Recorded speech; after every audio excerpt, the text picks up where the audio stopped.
We're live. Welcome. Welcome, everybody. Thank you for being here today. We have a lot of information to convey to you. Good stuff. It's been a while since we've had a membership meeting of this nature, and I'm hoping to do this more often.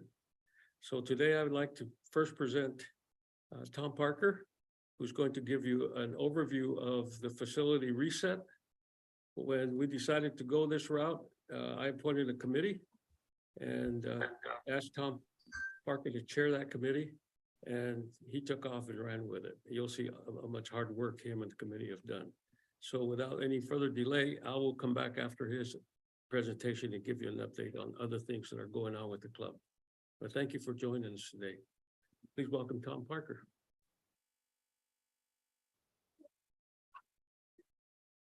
I'll hold it down.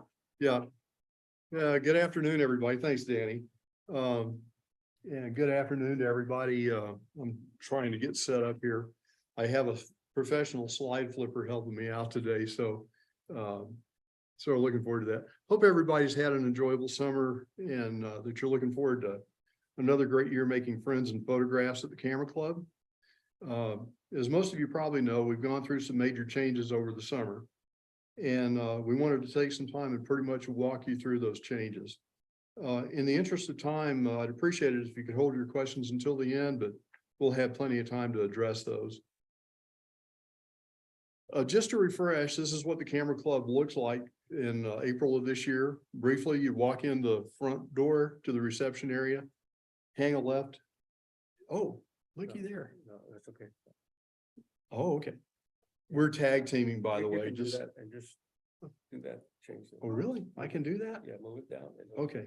Change yours. You know, this will be preserved forever on YouTube. Yeah. Anyway, I'm learning a new skill. Anyway, this was our setup as of April of this year. Where, you know, you walk in the front door, you hang a left past the reception area and break area into our storage room. Next door is the matting and framing and photo studio. The digital dark room, which where the majority of our computer workstations, scanners, and other photo and video equipment is located. And then the Ansel Adams room, which served as our primary classroom. Good.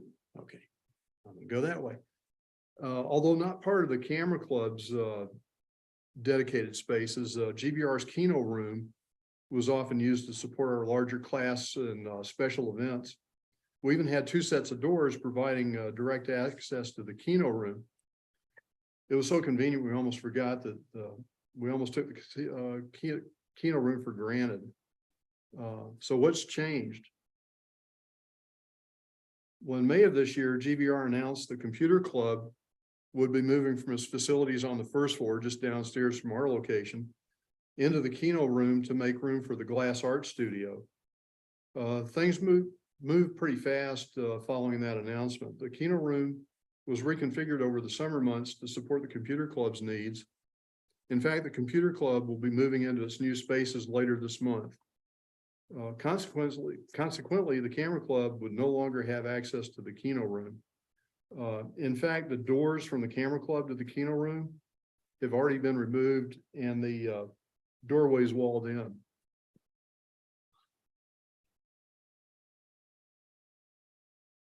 This change prompted Danny to think about how we might reconfigure the Camera Club to make up for the loss of the Kino room in particular, and more broadly to support the Camera Club's mission and the evolving needs of our members now and into the future.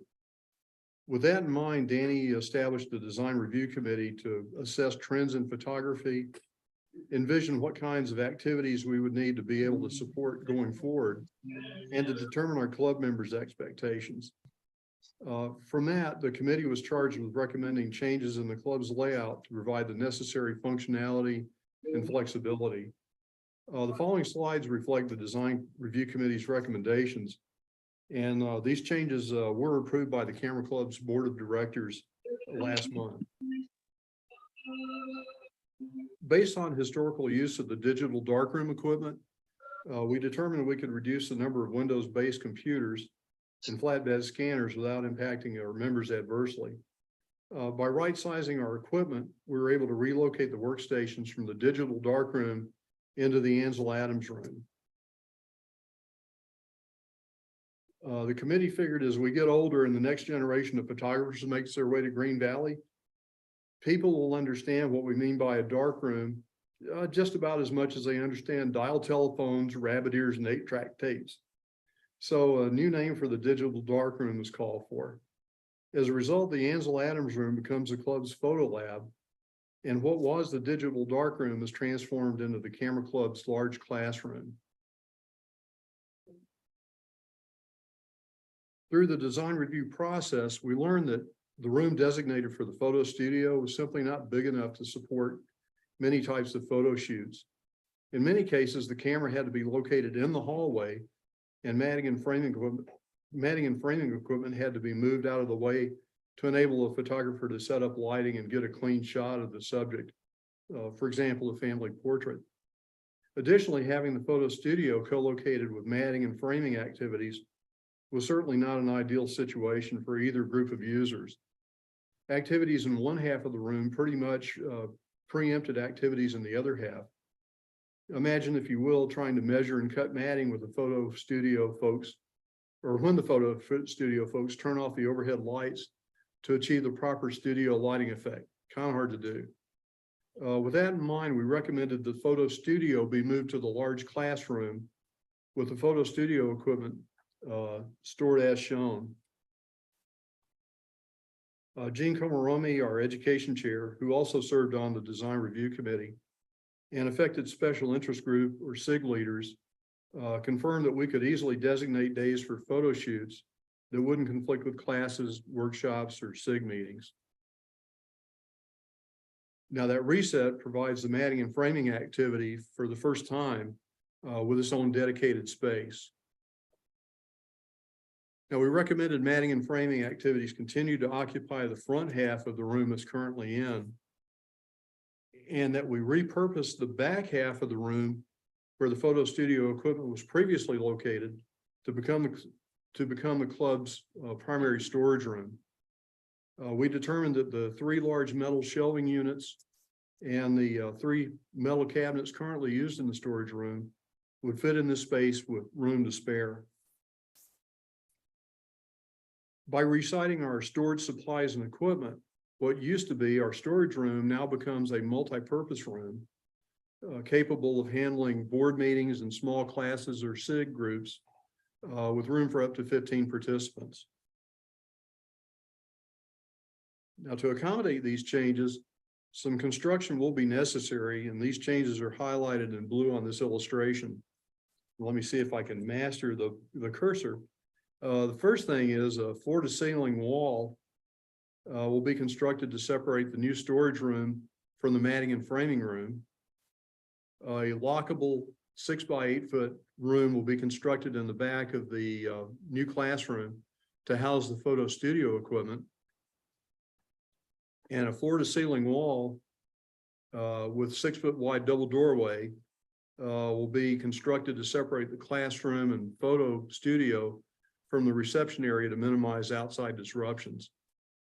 And finally, the doors to the photo lab, which is currently in Ansel Adams' room, will be removed and the doorway shifted to the right by about three or 4 feet to provide an open field to the photo lab and to also improve air circulation in the club spaces. That's pretty much it as far as construction goes. Some changes will be needed in the placement of overhead lights and light switches, but the construction requirements are fairly straightforward and limited in scope.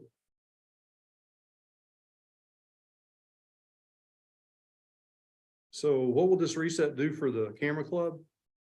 Starting at the top with the classroom and photo studio, in a typical classroom setup, we'll have room for at least 30 participants in theater style seating, 2 desks at the head for instructors or facilitators, and a wall mounted large screen TV display mounted at the head of the class.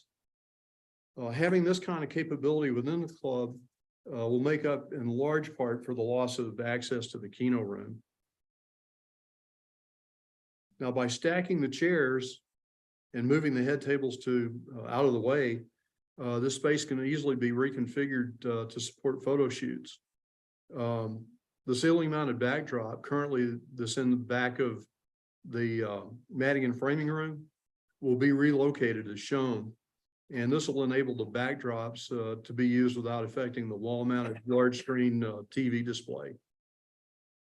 Since the overhead lights in the classroom and photo studio space are controlled by 2 dedicated light switches, instructors and photographers will be able to control overhead lighting to support their respective activities without impacting other parts of the club. And by simply closing the double doors, outside noises and other activities or other disruptions to classes or studio activities will be minimized. Moving on to the photo lab, if we can, here we are. The photo lab will house 6 workstations as shown, with 2 5-foot tables dedicated to each workstation, providing users ample desk space to work on their projects. Up to 4 5-foot tables will be arranged just outside the photo lab to provide workstations for other club equipment such as copiers and printers. And our equipment experts led by Ron Stein and some others that have been key to that effort are testing various arrangements to see what configuration will work best for our members. We're currently looking at providing a lockable storage cabinet for printer inks and paper either inside or close to the photo lab, so folks won't have to trek to the storage room for needed supplies. We're also trying to decide if we should keep the large screen monitor in the photo lab or relocate it elsewhere in the club. We're thinking that having a monitor in the photo lab could prove useful if we're providing hands-on courses in post-production using the club's computers, for instance. Now, the multi-purpose room now becomes what used to be the storage room, now becomes the second largest gathering space in the club, featuring a wall-mounted large screen display that'll be housed at the far end of the room. It can be set up to conduct board and similar meetings as shown on this slide, or configured as a classroom with room for 15 participants in theater-style seating. Thanks to stackable chairs and folding tables, other arrangements to support a variety of needs are possible.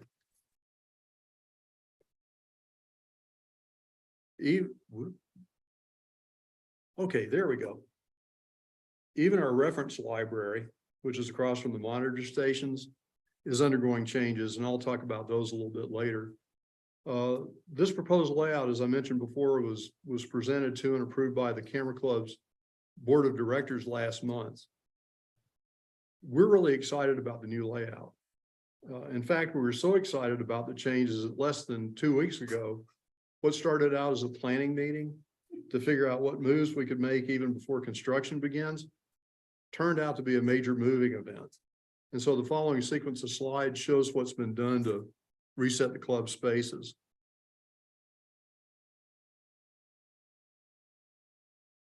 Starting with the Ansel Adams room, this is what it pretty much looked like going into the summer and as late as 3 weeks ago. Today, it looks like this. It's been converted into our photo lab. We've got 6 workstations, 4 Windows-based PCs and 2 Macs, 3 flatbed scanners, the photo scanner, and both large format printers have already been set up in the photo lab. The work is still underway to relocate and hook up the equipment, but as you can see, it's a pretty spacious layout.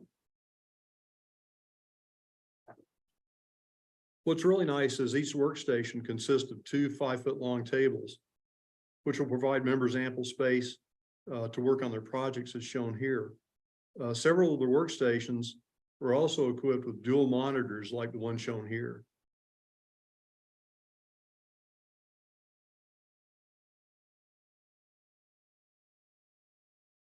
Now, this is what matting and framing in the photo studio looked like earlier in the summer with all the matting and framing activities up near the front half of the room and the photo studio equipment in the back half. The matting and framing activity or space for the matting and framing activities was going to largely remain unchanged. Now, the photo studio equipment shown here in the back half of the room has already been relocated to the large classroom, and the ceiling mounted backdrops will be relocated to the new classroom and photo studio as part of the construction project when that time comes. Now, early on in the design review process, we realized that we needed to do a major cleanup of the storage room to determine what our storage requirements really were. And this is what it looked like, folks. It got to be kind of a pack rat area. That was before the cleanup. Now, here's what our storage room looks like. Remember that earlier photo of the photo studio equipment? That space was vacated, and now all of our storage is in the back half of the matting and framing room. We need to arrange things a little bit better, and we're still going through that. But even now, there's open shelving space available to do other storage as we need it. And once we put a wall in to separate the storage room from the matting and framing room, there's going to be even more usable space available for storage. We were actually surprised by the size of the old storage room. You know, we were going, wow, we didn't realize there's that much space here. And as our new multimedia room or multi-purpose room, we gained a second meeting room capable of handling board meetings. And Danny the other day set this up, and we confirmed that we can actually handle 10 participants in a board meeting configuration. Or 12. Danny goes with 12. Okay. Or we can reconfigure it to support small classes. Again, we can handle up to about 15 folks in a classroom setting using theater style seating. And again, with the folding tables that we got from the computer club, you know, we can do all kind of different configurations in that space. Now, during one of our design review discussions, somebody who's going to remain nameless referred to the reception area of the club as a bowling alley. And no, Linda, we said they'll remain nameless. But anyway, admittedly so. I mean, that's just a huge open space. And, you know, one of the things we try and impress people with when they come into the club is all our fine photography work and everything that is displayed on that back monitor. Kind of hard to see when you first walk in the door. On a more close-up view of that space, hey, it works. You know, it's still kind of far flung, you know, being able to look at the TV monitor and everything and appreciate the work that all our club members do really doesn't catch your eye like it should. So one of the things that we're going to do is when we build that wall, this just the other side of the matting and framing room in the current photo lab, is bring that monitor 16 feet closer to the door. So it'll be in a more predominant location so that folks will be able to see and really be impressed by our members' photographic talents. By the way, just so you know, no club funds were expended in the creation of this illustration. The things you can do with PowerPoint, never mind. Now, as I mentioned earlier, even our reference library is getting a makeover. And if you've ever watched Extreme Makeover Home Edition, you know there's usually a destruction phase where everything gets trashed and it's all a mess. Well, that's kind of where we are right now with the library, but you know, only after those essential steps get done do you get to the beautiful and exciting reveal at the end of the show. And again, the same is true with the library. Our librarian, Becky McCrary, and with Linda Gregory helping out, is going through our reference library and everything, culling through outdated references, duplicate references, and basically right sizing what our library is going to look like. And 3 of the 4 bookcases shown here will be used to house the modernized library that we're putting together. Now the library shelves themselves are going to stay pretty much where they are across from the club monitor's desk. But what we're doing is we're working with a woodworking expert to build a pedestal to raise the bookcases by approximately a foot, so that the top of the bookcase will come just below the bottom half of the display panel.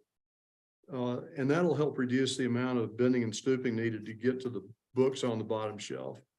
That was one of the complaints that we were hearing during the design review process that we hope that'll solve. When it comes to finishing touches, we've already asked GVR to repaint our club spaces, because apparently the last time it got painted was in 2007 when we first moved here. And one of the things that we've already talked to them about is making sure we pick the right colors for the photo lab, so that color calibration won't be affected adversely by the wall painting. We'll also be relocating some of these existing display panels and purchasing and installing new panels to provide quality exhibit space throughout the club for our members to be able to show off their work. Not only will this give the classroom, the photo studio, and the multi-purpose room a much more professional look, it'll enable us to get rid of the wire hangers that we currently use to hang a lot of our photos. And having watched our exhibit leaders leaning precariously over desks to try and get a photo to hang correctly on those wire hangers, I'm pretty well convinced these display panels will eliminate a potential safety hazard and make life easier on the team that works so hard to make our club's exhibits look great.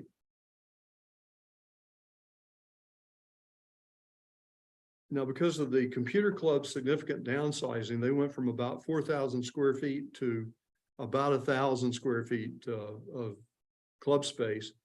Mike Kearns, their club president, offered their excess furniture and equipment to the camera club. And although we determined that the equipment, like the PCs and Mac workstations that we had, were actually better than what the computer club was offering, we did take advantage of a lot of their offerings, and they're shown here. Now, the 2 large bookcases that are shown here may be temporary additions to the club. We're deciding whether or not they'll have a future role or not, but they're helping out quite a bit and being able to reorganize the library spaces. The 8 office chairs that are shown have been positioned at our round tables and for our club monitor's desk. The 30 straight chairs are the ones that will enable our large classroom to be set up. And the 4 folding tables are key features in the multi-purpose room. Those were outstanding acquisitions that didn't cost the camera club a dime. So we're really happy with the computer club helping us out on that. Now, I'd be absolutely remiss if I didn't acknowledge the club members who answered Danny's call to serve on the design review committee. They worked tirelessly throughout the summer to get us where we are today. And well, we owe them a huge gratitude. A debt of gratitude? Let's try a debt of gratitude. Yeah, you can tell we're getting near the end. So, but yay! As the cheer goes up in the photo lab. One of the interesting things we ran across while cleaning up the storage room was this poster that shows the original ongoing construction of our new digs back in 2007, 15 years ago. And the club members who were around and who made the move from what was told, yeah, Linda's raising her hand in the back, from the cramped facilities we had at the East Center to a more purpose-built facility here at Santa Rita Springs, have told me just how much of a difference that made for the club. Tremendous night and day difference. Clearly, the construction that will be needed to reset the club spaces to support our members today and into the future Won't be nearly as extensive as what we went through back then, but we hope you'll find it equally impactful. Although we're not finished yet, we're well on the way to providing you a modernized camera club that we hope you'll find is functional, flexible, and most of all, fun.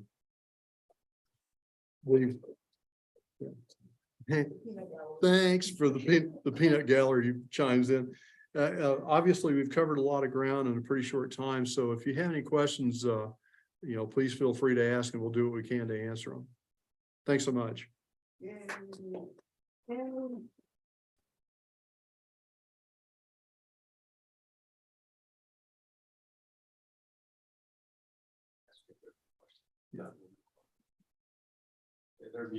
Bruce is talking, but he's muted. Yeah. Okay, yeah, just remember you may be muted. If you have a question, please unmute.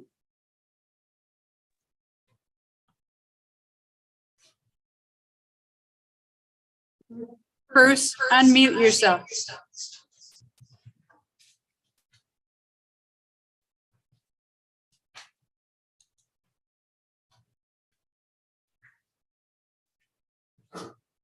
There he goes. I would like to commend you, Danny, and all of your helpers. That is fantastic. I had the pleasure of serving with Don White in 2007 to move from 900 square feet to 3,200 square feet. And I really appreciate your work in downsizing for us. What is the cost going to be, and how is GVR going to be affected with that? Tell you what, I'll defer those questions to Danny as far as cost and what we're working on with GVR. So we don't know the cost yet. We have in the budget $30,000 for this project that's been there for quite some time, that was donated to the club for this purpose. Once I get the construction plans and the cost from the contractor, then I'll know whether that'll be sufficient to complete the project. If not, we will have to go to the foundation or other sources for additional funding. So I don't know the total cost yet. And I hope to get the construction plans completed next week. The architects are working on it. Then they'll submit to the contractor and he'll give us the estimated cost. So right now we're sitting on 30,000, which I at one time thought it would be enough. I don't know at this point whether it will be, with cost of supplies and construction material and so forth. So thinking back to the original construction costs in 2007, GVR made us pay 1/3 of that cost. And so a petition went out to the Camera Club members, and I think that 30,000 was raised in less than a month. Yeah, I have some ideas for fundraising as well. So as a matter of fact, when I met with the GVR facilities director, they were very, very surprised and appreciative we're putting a lot of money into it, our own money. And he asked permission from me to talk to GVR about our project. And so I know that they've discussed that with Foundation. They were meeting with Foundation. So I think at least some groundwork has been laid with Foundation that we may come in for a request later on. Thank you. Any other questions for Tom?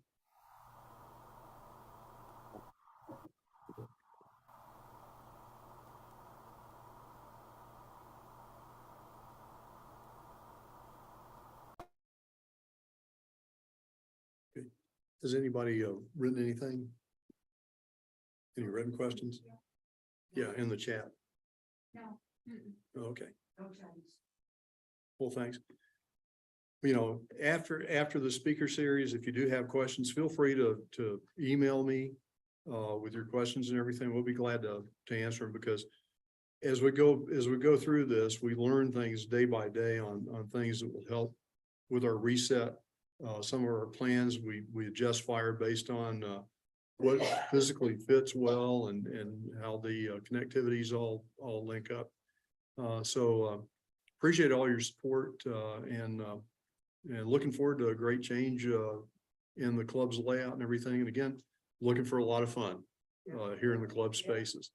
As we get away from COVID concerns and more comfortable with coming into the club, we're wanting to put together some activities that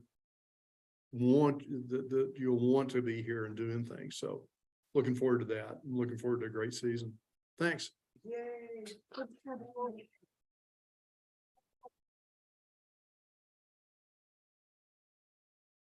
Don't go away. There's more to come. We have 45 people on. Thank you. So let me just update you on a couple of things. When the design review committee, and I really want to express my thanks to them and Tom's hard work. You don't know how many hours they put into this, and Tom even more so. I thought that maybe we should start moving things around so we could start positioning equipment, tables, chairs, computers where we wanted them before construction even started. So I put together an ad hoc committee, and for lack of a better title, I wanted them to tell us how to shuffle things around so there would be minimal disruption. So I call them Design Review Shuffle Committee. Innovative name.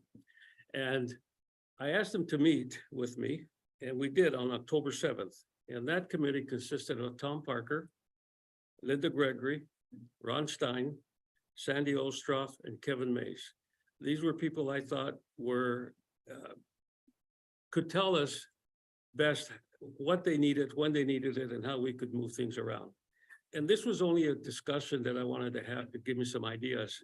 And as Tom told you, within an hour, we moved everything that you saw in the pictures, tables, other than computers, which were moved recently.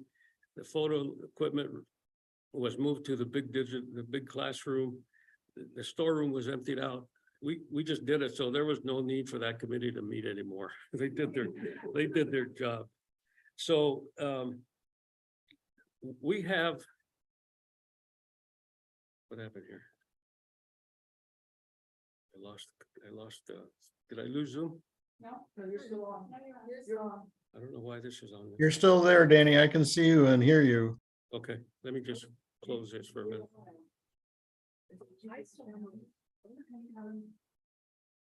Okay, we're back. All right. So we're still functional. There are SIG meetings going on here. The multimedia group is meeting here. The mat room's still available. We have meeting rooms, computers are set up. So we are very much functional. Next week, next Thursday, as a matter of fact, 6 of our tables are going to be picked up as we gave them to the Glass Arts Club. The Glass Arts Club is moving to where the computer club was. And I asked them if they needed any furniture, and they're taking 6 of our tables. And they will be picked up, which will open up more space so we could start using that larger room as soon as possible. And they are going to donate some money to us for those tables. So they were thinking of paying, I think, $250 for each. And I asked them if they wanted to donate something to us, we would take that money and give it to the MAP program with the foundation. And so they will be doing that. On October 12th, Tom and I met with the architects and the GVR facilities director and started fine tuning the plans, talking more about where we want electrical plugs, how we wanted to do stuff. And so now we're currently awaiting the finalization of those plans. And I'm hoping, they told us a week to 10 days, so I'm thinking next week we're going to be getting those. Once the plans are finalized, they're going to the county for permits, for building permits. And I was told by the architect that there are some things we can do while we're waiting for the plans to be approved at the county. For instance, they can put up one side of the walls and leave one side open so that when the electrical and other things go in, the inspectors could come in and check that, and then we can enclose the second side of that wall. So there may be some walls going up even before the plans are approved. GVR said they wanted to improve the lighting. They want to put LED lights in our club. And I told them in an email that I sent them today, that was great. And that come out of their budget as well, since it was their idea. And painting.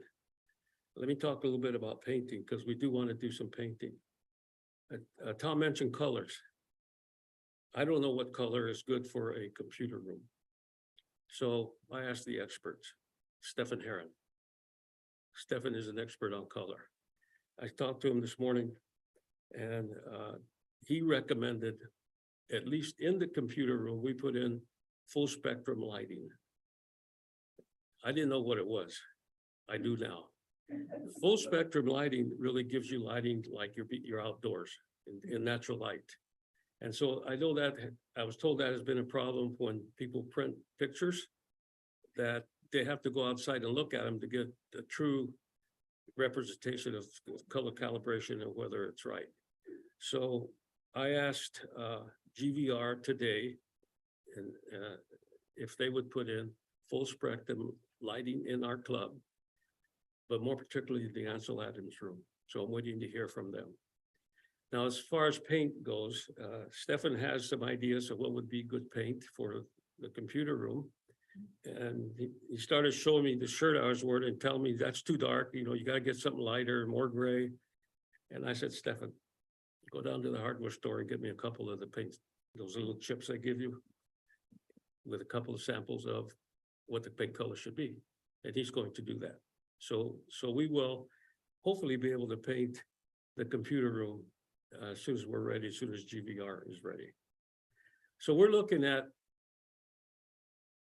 if it takes the building permit a couple of months, 2.5 months, we're thinking of, other than what can be done ahead of time, construction starting in January. But we will be functional. We will have things moved around and cleared out and do as much as we can. So this could cause some disruptions. We will try to minimize the disruptions to our activities as much as possible, but there may be some days when we will need to close the club for a day or two or whatever, and maybe need to cover some things, so minimize the dust on our computers. And so all I can tell you is we'll have to wait and see till that time comes. And we do commit to minimize our functions as much as possible.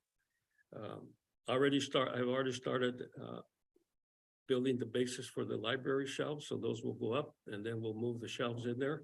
And that'll probably be one of the first things that we'll do. So I will keep you informed through newsletter or email blast or however I can, how things are going and when things are moving forward and when we have to close, if that becomes the case.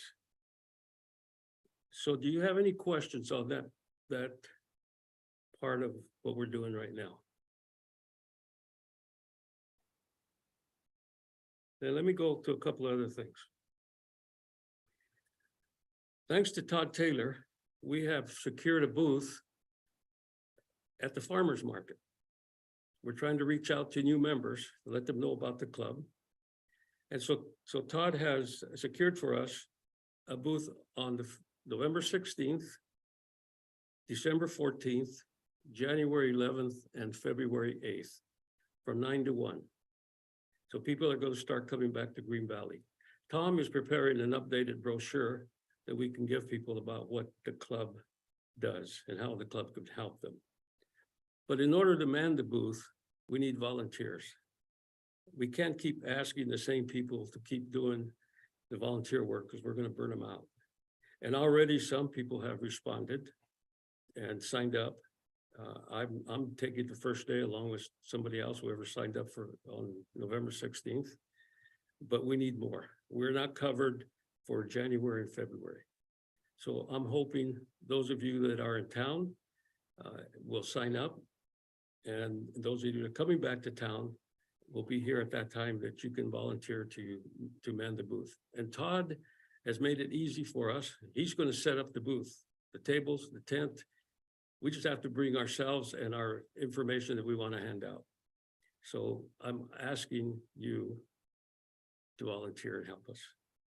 If you want to volunteer, please contact Todd at toddftaylor.taylor@gmail.com. toddftaylor.taylor@gmail.com.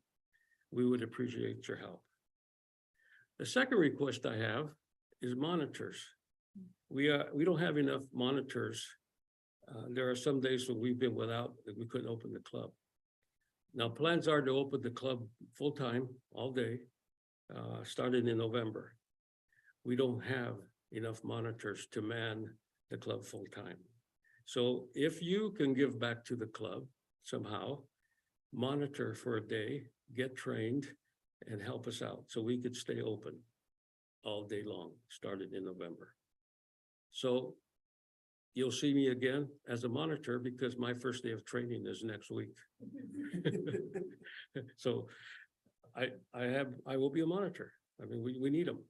So if you can do that, please call Sam Sheehan, sam.schean@gmail.com.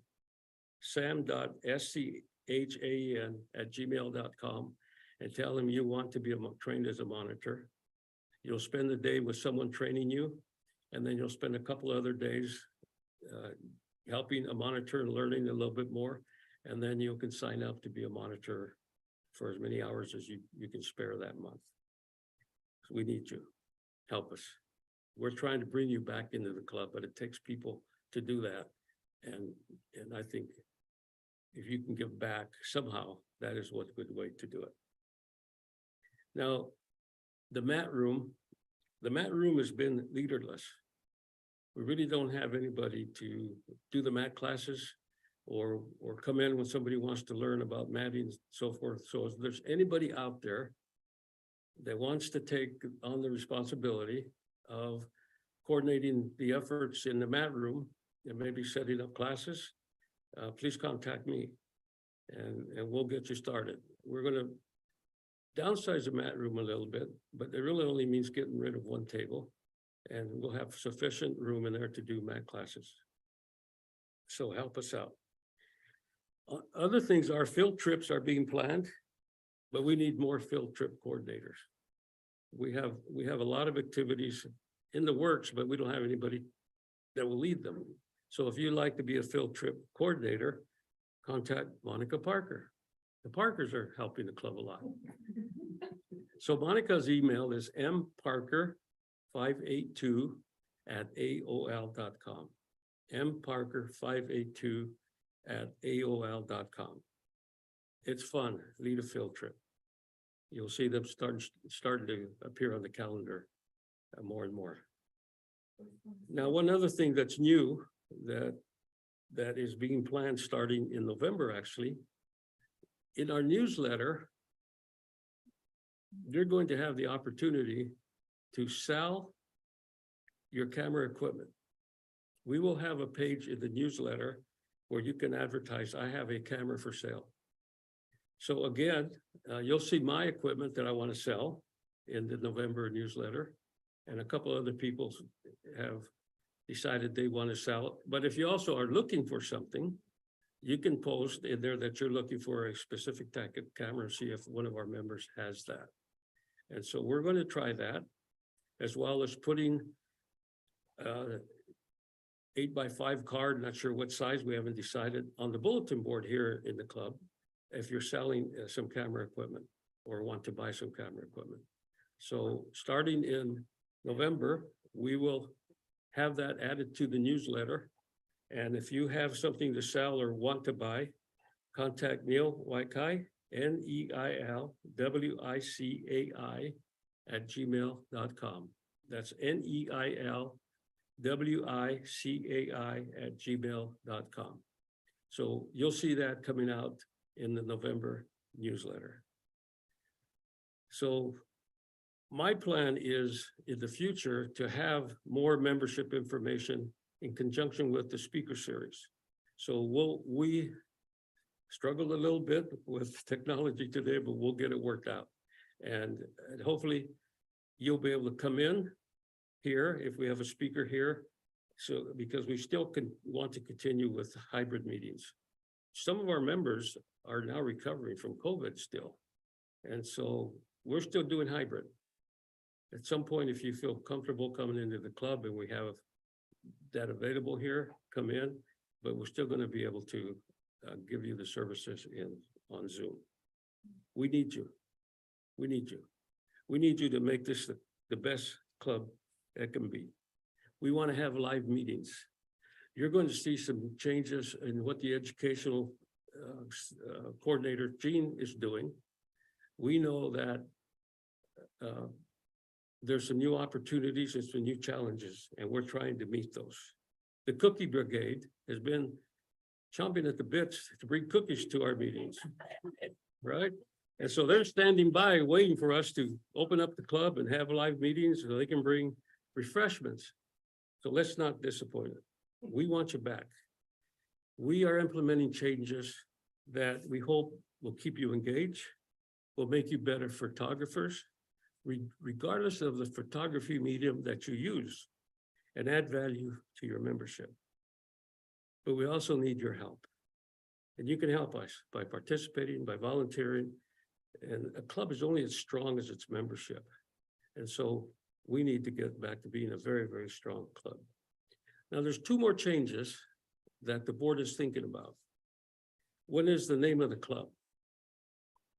I have received comments from people who found out I was president of the club and said, well, what do you have to be a member? I said, just sign up. They said, but I don't have a digital camera. And I said, you don't need a digital camera. So there are many other photo opportunities, photo mediums like phones, drones, GoPro cameras that we are going to be hopefully offering classes if we can find volunteers to teach them. Because it's not just about digital cameras. So we need to maybe change our name to reflect we're more than just what people think of as a handheld camera. So that is being considered, as well as a change to the logo. And maybe a logo that will reflect all the things that we do. And that would be a pretty big logo. But we might have a contest for a name to give a member something if they choose the name that the board decides on, or a logo. So look for that in the future. It reflects, a logo should reflect who we really are. When people look at it, they see it's not just cameras, it's drones, it's everything else. It's multimedia. So those are the things that we're looking forward to. And so that completes my presentation to you. If you have any questions, I'll be glad to answer them at this point.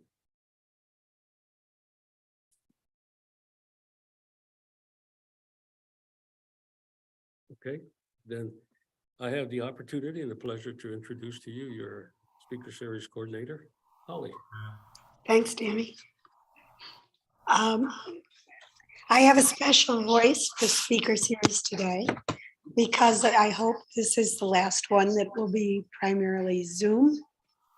And after that, I hope to be more live, but I do need an in-house coordinator, one a month or one for the next 3 months, since I'll be back in New York for the next 3 months.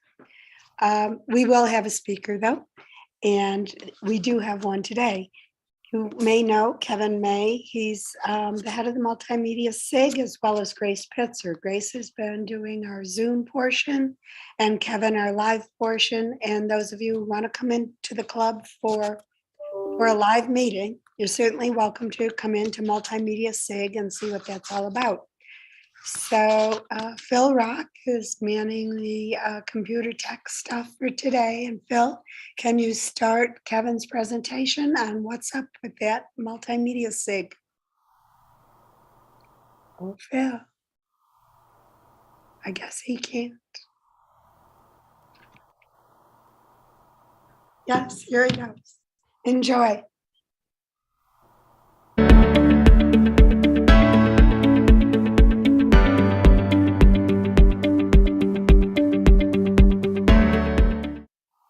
Good afternoon, everybody. I'm sorry I couldn't be there live today with you, but I'm on the road. I've got a photo shoot, two actually, in Iowa this week. And so I'm out in the cornfield somewhere shooting photography and video. So unfortunately not able to join you. Sorry about that. Hopefully next time we do this, I will be live. Today we want to talk to you about a project that we're working on in the multimedia group. It's a project for Equine Voices, and that's a nonprofit that's down in Amato, and they rescue horses and some other little animals, burros and such. So about 2 months ago, Patty Ferguson came to us at one of our meetings, I call it MMSIG. It's the Multimedia Special Interest Group, MMSIG. Anyway, so Patty came in and talked to us about Equine Voices and needing some help with some video. They've got a big fundraiser that's coming up in November, and then they had some other needs as well. So she wanted to talk to us about what they do and then to see if anyone was interested in volunteering and helping to work on this project. Now, the nice thing is a few years ago, I know that Holly and Grace Pinzer were doing some stuff and put some videos together for them as well. So that's probably where the relationship has started with the Camera Club and Equine Voices. So anyway, we talked about it as a group, wanted to see if anybody was interested in helping out and working on this project. And we did have a number of members that did want to help, which is great, absolutely great. So the first thing that we did was we went over to Equine Voices to talk to them. Karen Pomeroy is their founder and president, super nice woman. And basically wanted to find out what immediate needs they had, and then going forward, what long-term needs that they have that we could help them as a group. There's 3 videos that they need us to do fairly soon, and the first one is a teaser video. And what a teaser video is, it's something to get people excited about an event or a product that's coming out, whatever. So on November 5th, down at the Longhorn in Amato, Equine Voices is going to have their big fundraiser. They have a band, they've got food, they've got an auction. You know, it should be a really fun evening. So that was project number 1. Second project was a video that would be shown at the fundraiser. And we initially talked about this being kind of a 4 to 5 minute video, and it would be something that would maybe talk about a little bit about the history and what Equine Voices does. And then finally, the third project was a longer video where we would definitely talk about Equine Voices, what they do, how they started, the volunteers that help out there, which is absolutely amazing. And that video we thought would maybe be about 8 to 10 minutes long. So for the first video, the teaser video, what we did is we went to Equine Voices. We had about 5 or 6 of us that went over there, and we did a whole indoor interview session with Karen. We set up lights. We had a couple of cameras set up, a couple video cameras set up. We had a microphone, and basically we went ahead and we had a list of about 10, 12 questions that we had for Karen. Tom Parker played our interviewer, so he was sitting there, and we had Karen looking at and talking to Tom, so she wouldn't directly be looking into the camera. And Tom did a great job asking those questions, which was perfect. From that, I'd say we probably talked to her for about 20 minutes or a half hour on camera, which was really great because Karen is very comfortable on camera, so it comes across very natural. She's not the type of person that's nervous, so she's done this before, so it really does make our job a whole lot easier when you're interviewing someone like that. From that session, we determined that we would need to get photos and video of the different horses and the property and their setup and stuff like that. And we've had a few times going out there where we've gone ahead and done that. Well, on the very first time that we were there to talk to Karen about what they were needing, they had gotten a couple of horses in they'd rescued. And one of the horses, her name is Angelique, and she was in pretty rough shape. Not exactly sure what all had gone on with Angelique, but she may have been abused and was also undernourished. You could see her ribs, and she really needed some help. So one of the things that happened, they had Angelique there for a couple of weeks at EV.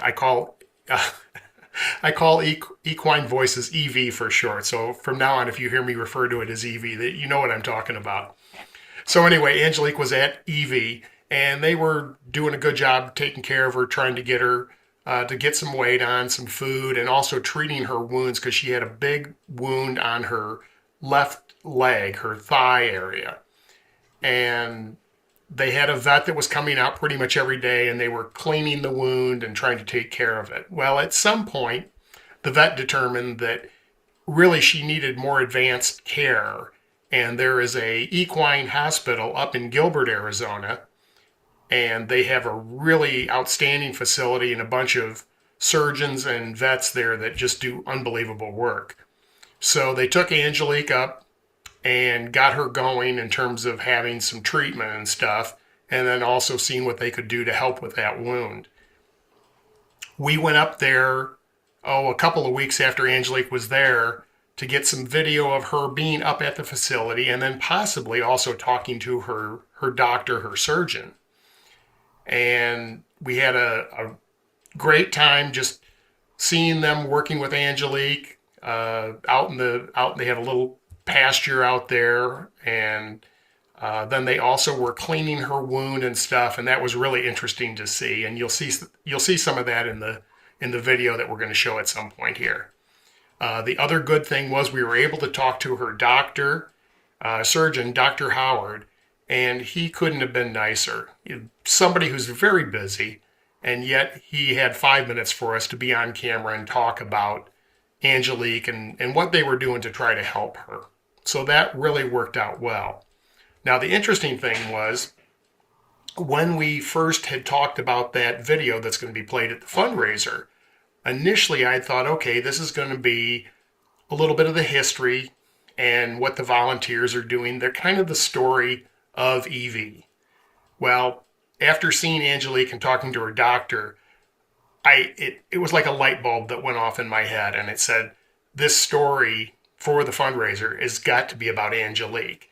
And we just make it about her and her journey, so to speak, coming to EV, then going up to Gilbert, and then now being back at EV. So having thought about that, I said, okay, well, let's do 3 parts to this story.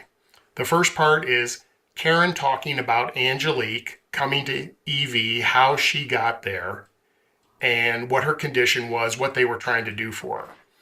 The second part of the video would be Dr. Howard talking about the things that they were doing to help Angelique and what he thought her progress was. And then finally, the third part would be Karen talking again about how Angelique is doing since she's come back. Now, obviously, this has only been maybe 3 months total, 2 to 3 months that Angelique has been either at EV or at the Gilbert Equine Hospital. So at this point, we're kind of giving a quick story about what Angelique, how she's doing and how she's progressing. Now, I will tell you that we were just out there because we had to interview Karen again a second time, basically talking about what we talked about. Part 1 being how Angelique came to EV and then what they did to try to help her. And then part 3 of the video is how is Angelique doing now? So when we were out there, and this was just last week, probably about a week, Monday or so ago, Angelique was really doing great. She still has this wound, but it's looking 1,000 times better than it did, and that you'll see in these photos and video. Her energy, they had her out in one of the corrals, and they've started to let her go out into one of the corrals. And when we were there, she was prancing around. The tail was up. She was talking to the other horses, and you could just see a huge difference in just a short time of how she's doing and how she's progressing. So it's really going to make for a great story. So I do have to backtrack a little bit. We're going to show you the teaser video. And the teaser video is basically this first interview that we did with Karen. And after we had her answer these 10 to 12 questions that we did, we then said, okay, we're going to just give me 2 minutes talking about the fundraiser, where it's at, what people can expect in terms of having never been to a fundraiser like this. They're going to have food, they're going to have drinks, they've got a band, they've also got an auctioneer that will be auctioning off items. So it should be a really great evening. So Karen gave us a quick little 2-minute piece about that. So what we did is after that, we went to the club and at the camera club, and we had a group of us that came in and we did a little editing session on that. And basically what we started with is Karen's little 2-minute piece. And if she was pausing or ums or ahas or just anything where you really don't want that kind of a thing in there, we went ahead and we brought the video into a video editing program, and then we would remove those pauses or ums or whatever. And basically you're just kind of cleaning it up. Now, when you do that, what happens is you've got a bunch of breaks in the video. And so the person's head, might be here, now it's over here, now it's over here, or whatever. Well, to cover that up, those little breaks, you either have a different shot, maybe you zoom in a little tighter, or the other thing you can do is what we call B-roll. So what's B-roll? Well, when we talk about in video, the video is going to be, Karen's interview is in a timeline, and it's at the bottom layer of the program. Well, that's what we call A-roll, or the A-track, whatever you want to call it. Well, B-roll is still photography or video that goes on top of the A-roll. And basically you can cover up all those little breaks, which really makes the person look good and sound good. And it's amazing when you first look at an interview like we did with Karen, and there's these little ahums and ums and whatever else. Well, when you clean it all up and then you put that B-roll on top, it's amazing how much better that person sounds. So it's not nearly as distracting. So we had our group of about 5 or 6 came to the club, and we basically listened to Karen's interview, her teaser video interview, and we went in and we cleaned up all those little areas where she was giving us a hums or whatever. Now, we didn't have any photography from last year's event since this is brand new for us as a club. So Evie had provided us some photos from last year's event, which was great. And then we went out on the internet and we got photos of the band and then also some video of the auctioneer doing her thing.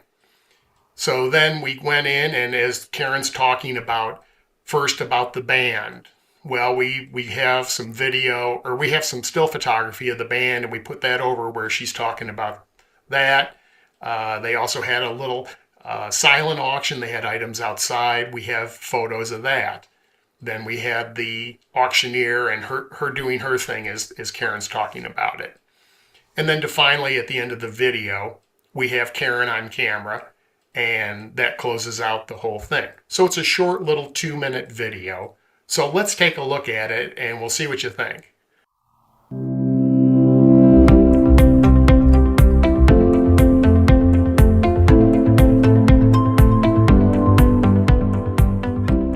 The fall fundraiser event for Equine Voices this year is called Let's Groove Tonight. It's a 70s theme held on November 5th at the Longhorn Grill and Saloon in Amato, Arizona. Every year it's different. So last year we had Day of the Dead, which was a hoot. It was so much fun. And this year's a 70s theme. We have an amazing band, the Dina Preston Band. They're very philanthropic. They've gone all over the world playing their music for the Air Force and the Army and battlefields, basically. So they're playing the music, and they're right with our genre for the event. It'll be a sit-down dinner. It's VIP or general admission. VIP, the guests receive a full meal, their own bar, 2 drink tickets, and then generals, basically food. Now the band is included. We will also have a silent auction with amazing auction items and a live auction with Subin Novell, who is incredible. So it's full of entertainment, the food will be incredible, the guests are amazing, and I think the music will be so much fun. And we're getting strobe lights and it'll be throwback to the 70s. So I hope people can come and enjoy and get out and have fun. I think it's time for us to get out and have a good time and support the horses at the same time as well.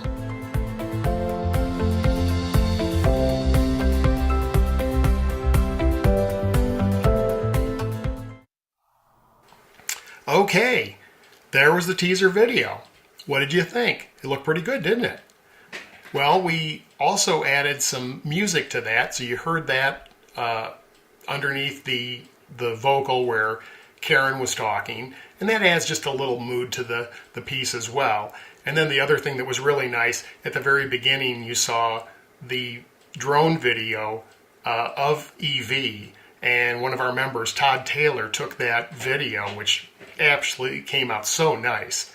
Now the thing that's fun about that is when we were out to shoot that first day, Todd had done some drone footage of the property, and I was talking to him about it. I said, well, you know, it's nice right now. It was about noon. I said, it's going to really be nice in the afternoon when the sun is on the Santa Ritas.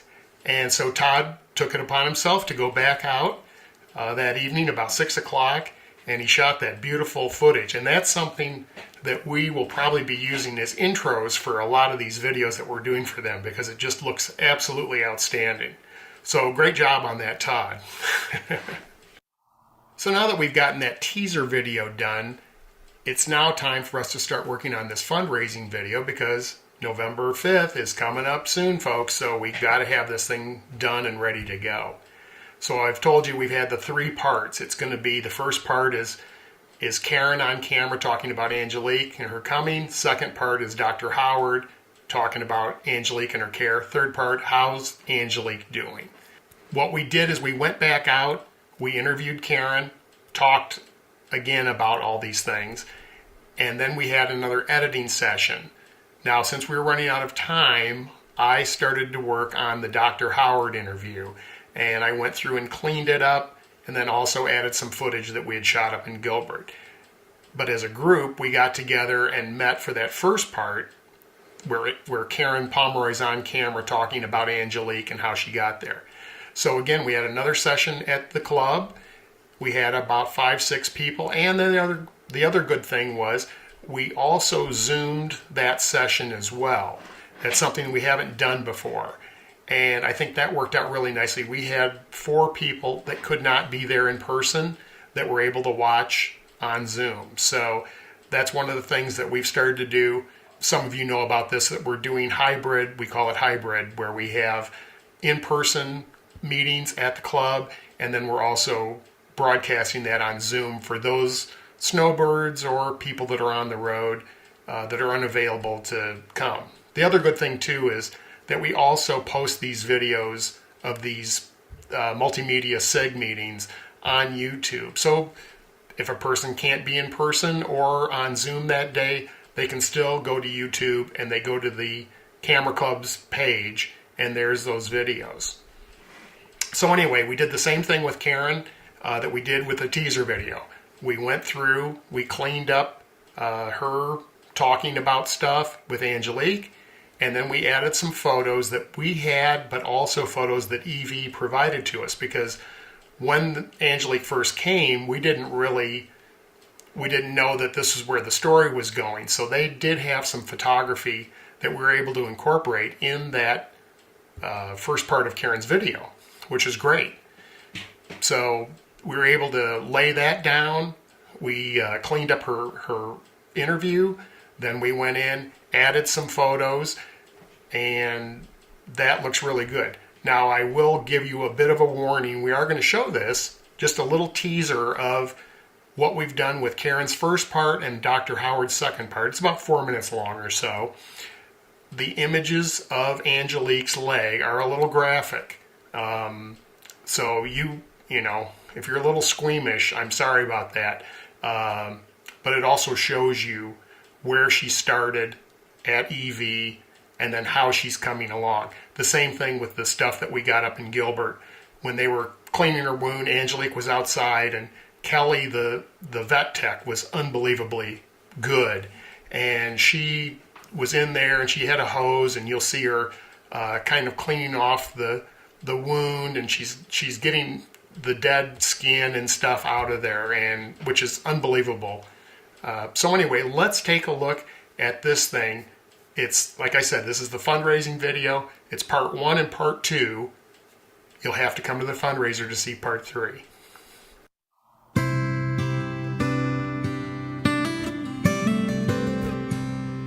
I received a phone call from a friend at about midnight on August 3rd about a horse that was laying in the middle of the road in Dog Patch, which is an area south of Tucson that people dump their animals, and there's a lot of trash.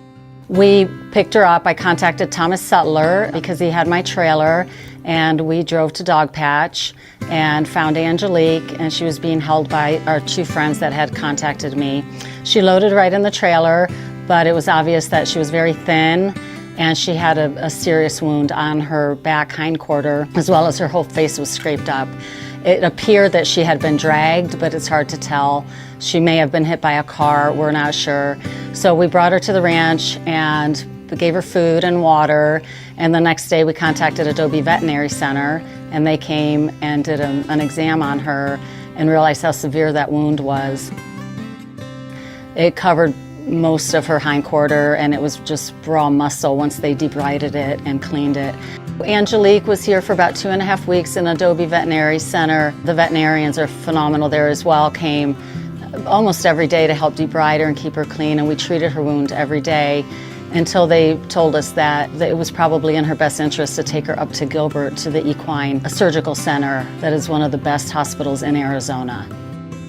Angelique's been here, I think, approximately 3 weeks. She was very thin when she got here. She had apparently been not getting enough groceries from wherever she came from. And behaviorally, she was very skittish and afraid, tentative about everything, hard to be around really without sedating her to do very much. She had a severe, very large wound over her stifle joint area. There was quite a bit of necrotic tissue that was damaged and needed to be removed. She had a big pressure sore or a big injury over the point of her hip up by her tubercocci, and we also addressed that. On her arrival, we first put her under general anesthesia. She was very uncomfortable when you tried to do anything with the wound, so we put her under general anesthesia, laid her down, and removed all the necrotic and dying tissue at the time. So some of it was dead skin, some of it was dead muscle, dead tendons type tissue that we removed. And then since then, we've just been continuing to clean the wound daily, remove additional dead tissue as we were able. Currently the wound is healthy, all the tissue in the wound is healthy. It's got a nice bed of granulation tissue in the wound, and the wound is contracting, meaning the skin is coming in around to close up the wound. She's mostly been just on antibiotics initially, and pain medication. We've used anti-inflammatory phenylbutazone. Now she's really off all medication. She's comfortable walking. The wound had a lot of deep pockets and crevices in it when it first came, and now it's a solid bed of tissue that's very healthy. So we're pleased with the progress. Over her time here, she's calmed down considerably, getting used to being with people, and I think enjoys being here. Okay. What do you think of that fundraising video? We're trying to elicit some emotion. We want to tell people Angelique's story, but the thing that's really good is the first part where Karen's talking about when Angelique has come to EV. And, you know, it's sad. It's sad that somebody would treat an animal that way. And then we get to Dr. Howard, and you start to see the progress that's being made with Angelique in terms of her starting to gain some weight, and the wound is getting better. And that, it's more uplifting. It's starting to uplift us. And then finally, this last bit, when we have Karen talking about how Angelique's doing now, we want to uplift the viewer. So we start, it's emotional to begin, There's a little bit of positivity with her getting her care up in Gilbert. And then finally, now look at how she's doing. She's doing great. It's still a long road for Angelique, but you can see her energy now when you go out there, and it brings joy to your heart like you can't believe. Now, the last part, at least for this project, now we know going forward, probably we're going to be helping out at EV with projects that they need going forward. And we're all looking forward to that because it's fun to go out there and take photos or video of the horses and the burros, and they've got wild Mustangs out there. There's all kinds of good stuff going on. So it's fun to go out there and be around the animals, and then also see the volunteers and all the good work that they're doing to help take care of these animals. They've got at least 50 horses out there, so it's quite an operation. So on this last video, this is going to be the one where it's going to be the 8 to 10 minute video. And we will have Karen from that first interview that we did, and she'll go through some of how it started, how she got involved doing this, and then go into what they're doing, how the volunteers are helping, and going forward, what challenges they face. Right now, one of the biggest things is their costs are just exploding in terms of, as just a quick example, last year their hay bill for the horses was about $6,000 a month. This year, that same amount of hay is costing them about $12,000 a month. So when you think about that, and then also all their other expenses, everything's gone up, and it's very expensive. Anybody that's been around horses knows they're very expensive, and they need a lot of care, even a regular horse that's healthy. So anyway, in this last video, we're probably going to start editing that sometime after Thanksgiving. And I would imagine that it's going to take us a month or so of getting over to the club and going through sections of this and edit stuff. Now, in the meantime, the thing that's really nice is we've got club members that are going out to EV to shoot photos and video. To start right now, it's stuff of Angelique, because that's what we need to finish that third part.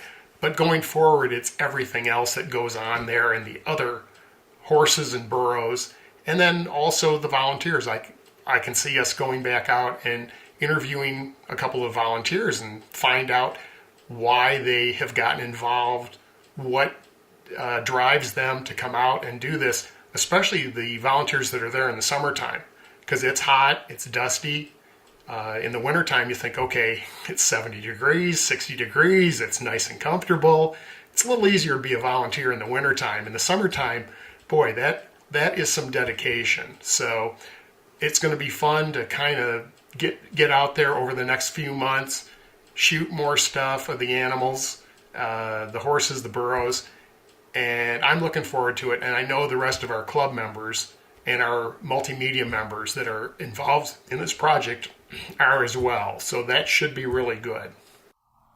Okay, now some of you are watching this and you're saying, wait a minute, I don't really shoot video, or maybe I'm using my iPhone and I'm shooting still photography with my phone, or I'm shooting a little video, but I really don't want to get involved as deep as these projects are. But I go on a trip somewhere and we're going over to Europe or Asia or South America or somewhere like that, and it's a bucket list trip or a once in a lifetime trip, and all you really have is some still photography. Well, we can also make slideshows, and it's so easy to do. What I want to do is I want to show you one more thing that we've done for EV. This is a guest house that they have there on the property, and people can come, they can spend the night, or they can spend multiple days or whatever. They've got a really nice setup, 3 bedrooms, it's got a kitchen, the whole thing. It's super nice. So what we did is we took some still photography of the different rooms at the bunkhouse, or it's called Gulliver's Guest House. Gulliver is one of the big horses there at EV.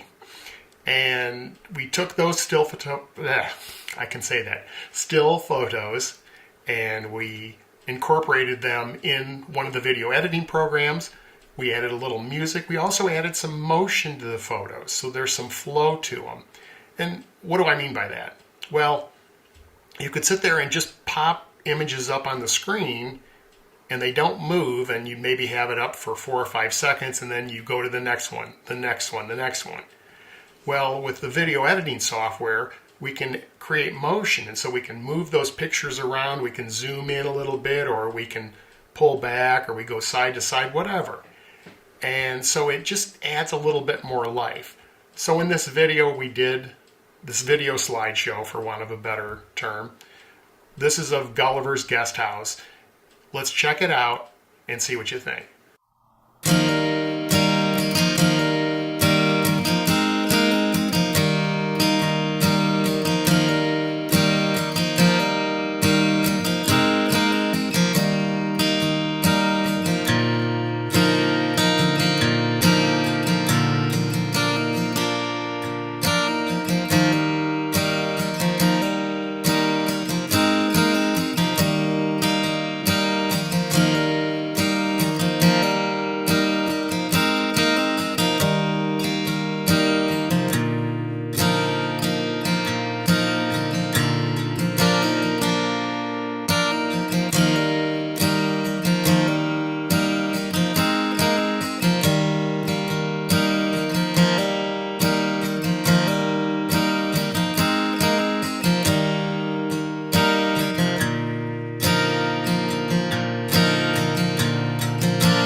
Now you're probably saying to yourself, boy, that really looks nice, but that's got to be really complicated. I don't have a computer to do that, or I don't know how to do this software.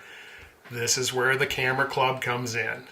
There are all kinds of computers at the Camera Club, and we also have Apple computers like me. I'm an Apple guy. We also have PCs there.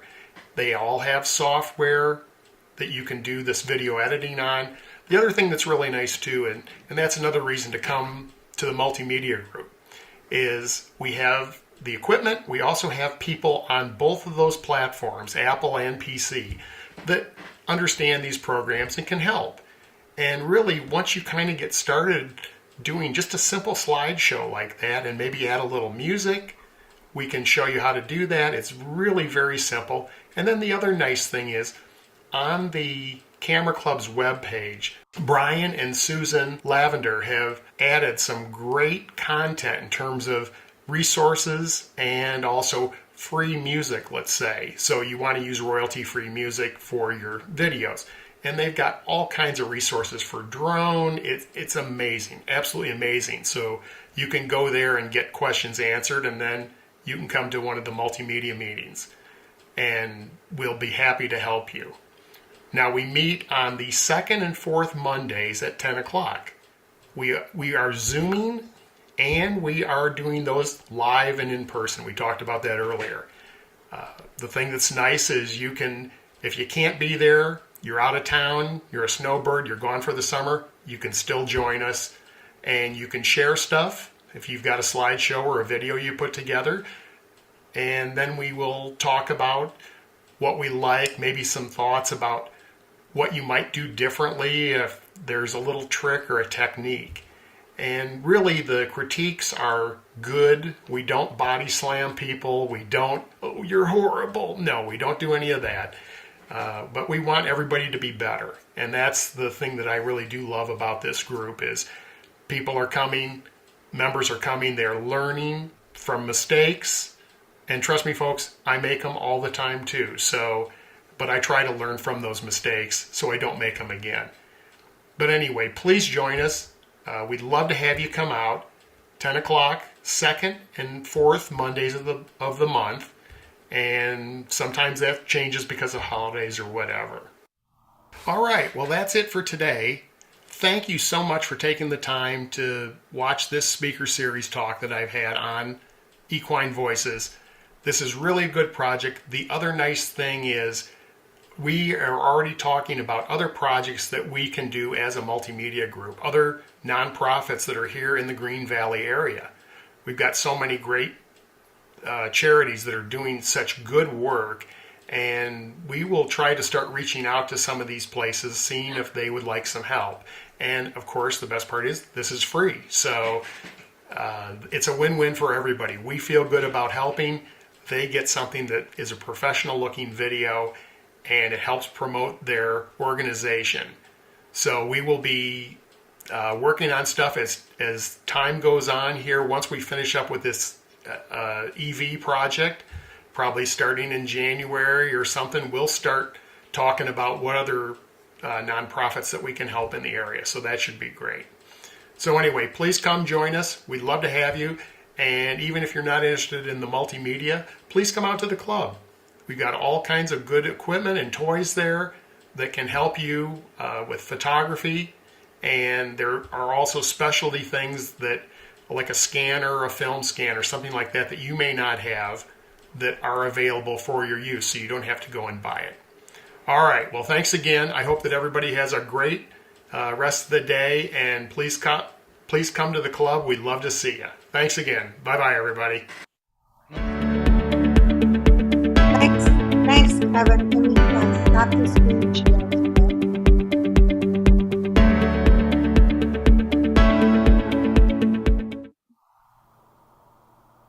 Thanks very much for Kevin doing that and Phil broadcasting it. And just very briefly, we have some other SIGs that have attended by Zoom or in person here for a short time at the club. And Monica Parker is here from Field Trips. If you want to talk to somebody who does in-person things already right now. Monica? Good afternoon.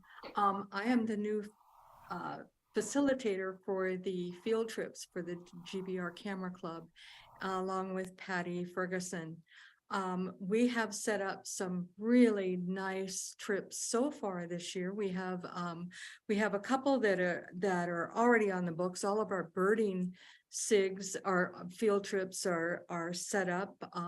We are fortunate to have Mike McMinn, who is our birding SIG facilitator, who does his SIG on Wednesday afternoons on 1:30, is going to be leading all of our birding trips this year. We also, again, have Sandy, who is our birding expert, that will be joining him. And one of the things Mike is going to do this year that is totally new is that on probably on Monday, Sunday or Monday night, he will be sending out an email that will tell the ones that have registered the birds that we may be seeing, what they sound like, and some other informations, especially camera trips on how to take good birding photos. I know I have been trying to take a good bird in flight photo for it seems like forever. And I still haven't mastered it, but Mike is, I'm getting there. Mike will tell you I'm getting there. One of these days I will actually do it. But we're, like I said, we have 11 trips scheduled. The first one is going to be this Tuesday up at Santa Rita Lodge. And then after that, we have basically 2 a month on average. We also have our windows and doors trips are set up, that they are on the website. And we also have some that are in the works. We have the 17th of November. Danny is going to be leading the trip out to Gammon's Gulch again, which I'm looking forward to. And then we have other trips, like I said, that are in the process of being set up right now. Karen Forrester has come out and will be leading trips to HF Coors and also to DeGrazia Museum, Gallery and Museum in February and March. The HF Coors will be in December and in January. Those have not been released yet, so you're getting a heads up on, be prepared when the e-blast comes out on those two. Also, Danny is also sending one up for Mescal. So we'll be letting you know as soon as that one's finalized too. December 16th, I'm hearing it out my little ear right now. Tentative will be December 16th. We are in need of leaders and guides. We have a lot of interesting places that have been done. We've gone in the past. A lot of them we have files on, we have information on. We just need somebody to step up and lead and guide these trips. Like Danny said, we are the ones that make our photography club great. And so we need as many people as we can to volunteer to help in this process. Again, this is Monica Parker. Email is mparker582@aol.com. And just email me if you have any suggestions, any places that you want to go, especially if you would like to lead or volunteer. Thank you very much. Thanks, Monica. Paul McCrary, are you still with us? Paul, if you are, unmute yourself and put in a plug for Travelog. I am. I'm here. I don't have much, Holly. It's good to see you. And good to see everybody else. The only thing I can say is we don't have it in the newsletter yet, but I'm thinking the third Monday at 7 on November and December, which would be the 21st of November and the 19th of December at 7. And I'm thinking Zoom until next year, if we can do that. All right. So those of you who have shows ready, please get them to Paul. And how do you like them sent, Paul? Let me say this: the best way, if you have a thumb drive, you can get it to the camera club into my Travelog folder or my folder. Another thing I've done before, if you have, let's say you have 100 photographs of someplace you've been to and you want to make it into a Travelog, I'll be very happy to help you. I'll come into the club, we'll sit down, we'll make it. I think I helped Sue Rock do that a couple of years ago. And our Travelogs, I'm requesting between 8 and 20 minutes or so that it lasts maybe an hour, a little over an hour, right, Holly, would you say? Right, yep. And then, question or introductions before each one, questions after each one. And we've had as many as 3 or 4 in an evening. Now, starting January, I'm thinking we're going to do the Anza room. Is that right, Danny? It was reserved, should be there. The Anza room for January, February, March, April at 7. So that'd be live. But for November, December, let's figure on Zoom and contact me if you have something you want to, if you have Travelog or you want to make something into a Travelog. My email, I'll get it to the newsletter, but it's Paul McCrary 88@gmail.com. And let me know. Okay, thanks, Paul. All right, bye-bye. We also have coming up Chuck Hill's Showtime. I know Chuck was with us for a while, And associated with that is Linda Gregory's scavenger hunt. First one in December, Linda? Yes, First one's in December, and what is the theme? closing date is November 15th. Right. Okay, if you didn't hear that, the closing date is November 15th, and the theme is red. And thank you all the SIG leaders who wanted to put in a plug. If you want to do some more speaking, let me know, and turn it back over to Danny. Thanks, Danny and Tom, for the main show. All right, thank you very much. So before I close, I just want to mention one thing. I received a text message this morning. Somebody asked me why we focus so much on digital. Why are we not doing analog? There seems to be a movement back to film, at least among the younger crowd. But I don't know if there's an interest in the club. We're doing something with film. So if you're interested in doing more film photography, let the board know.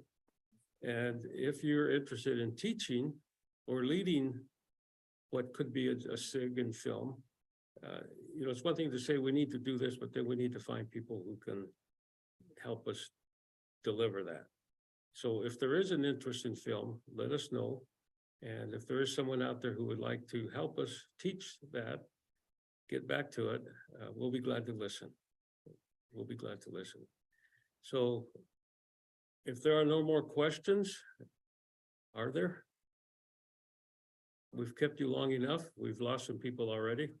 So have a good dinner, have a good night, and we'll keep you informed.